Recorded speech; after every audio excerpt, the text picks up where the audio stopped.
Hi, welcome to Judas Bar. Today we're gonna mix not quite a white Manhattan.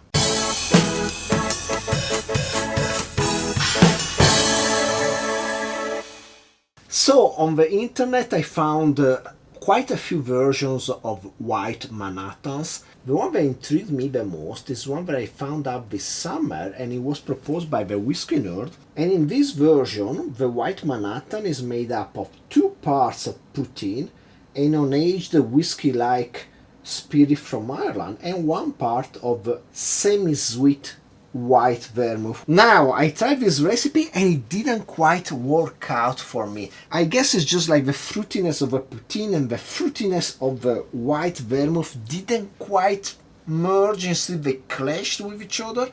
So I came out with my recipe after a few tryouts, and now I'm gonna show it to you. And let's start out with Suze. Suze is a gentian liqueur from France. I just got a hold of this yesterday, and I searched for it and I used in this cocktail because it's also a component often used in the white Negroni. And I was looking to add some bitterness to my cocktail, and so I was like, let's try out this Suze thing. And once I must say, it's really different from the white aperitivo I used like in my white Negroni, in which I used a Luxardo white. So I don't think it's really interchangeable in that recipe. But in this case, I was looking again for some bitterness, and gentian is gonna work just fine. It has this bright yellow color, and I'm just gonna use 1.25 milliliters or a couple of dashes of this, because actually it's quite a powerful liqueur. It reminds me of a Crodino, a non-alcoholic bitter we have in Italy, which I don't love. But I think it's gonna work fine. So just 1.25 milliliters of this. Then we go with 1 teaspoon of absinthe, and this brings us a bit on the track of a obituary cocktail, which was a martini variation I tried out a few months ago. So 1 bartender spoon of absinthe. I'm using the absinthe portalier. Is transparent, so that we try to be as white as possible to keep everything white in this white Manhattan. And then we go on with 10 milliliters. Again, you can see here the connection with a martini of Blanc vermouth, or vermouth bianco, or semi-sweet vermouth. It's just like, it really just tastes like a normal dry vermouth, just with added sugar. And then we finish with our main ingredient, which is this poitín. I have this Mad March Hare. It's 40% ABV. It's really nice and fruity, and doesn't burn as some unaged spirit do.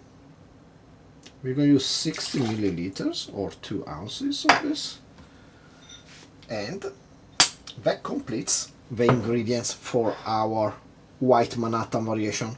Let's get some ice in our mixing glass, and let's give this a stir.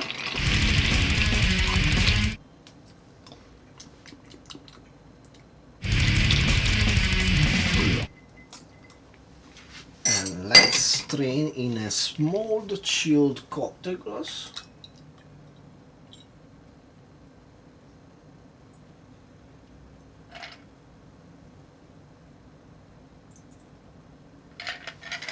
We could have even used a normal size cocktail glass, because we reached the really top of this one. It's actually not completely transparent. It has a slight yellow-green tinge to it.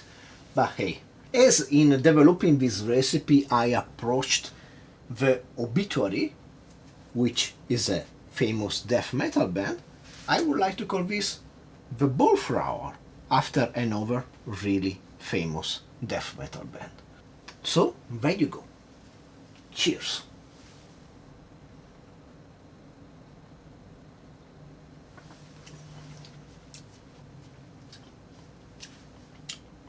stiff but nice. Yeah, we really needed a bit of absinthe and Suze to tame down the excessive sweetness and fruitiness of the other two ingredients, the Poitín and the Dolin Blanc. I must say, for being this strong of a drink, it actually goes down relatively well, because as much as the Poitín is fruity, it's also really smooth, it's mellow, and the same goes for this Dolin Blanc. So it's really gentle on your palate. Actually, one thing that will go good with this is some olives. Let's put them here on the side, as they wouldn't fit in the glass, and let's check how they match up. It match up nicely, just like with the obituary. Black olives are just nice with the bowl thrower. Again, a stiff but nice drink. So if you enjoyed the video, please like, subscribe, comment down below, share with me you like and don't like. Steal yourself a martini variation, and hopefully I will see you next time. Cheers!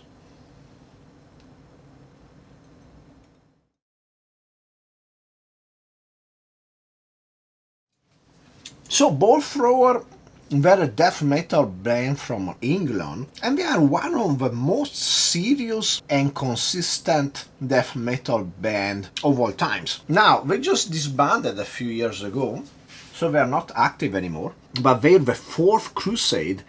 It's a real masterpiece, a monument to the futility of war. One thing to notice also about Ball Thrower, their bass player is always been a woman.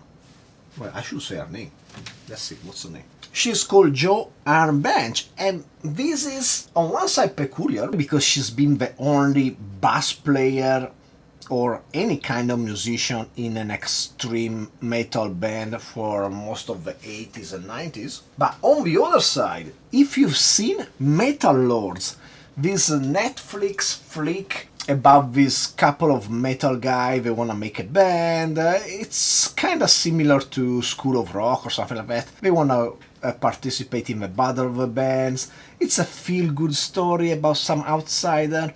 But the main complaint the main character has toward a girl joining them as their bass player is that has never been done in extreme metal, and that's just wrong. And especially the guy, know-it-all guy about metal, he should know that this has been done before. Actually, when a girl proposed them to be in their band as a bass player, it should have been like, wow, cool, we could just be like Ball Thrower, one of the sickest band of all time. And instead it's like, no, I don't want a girl in my band. Yeah, so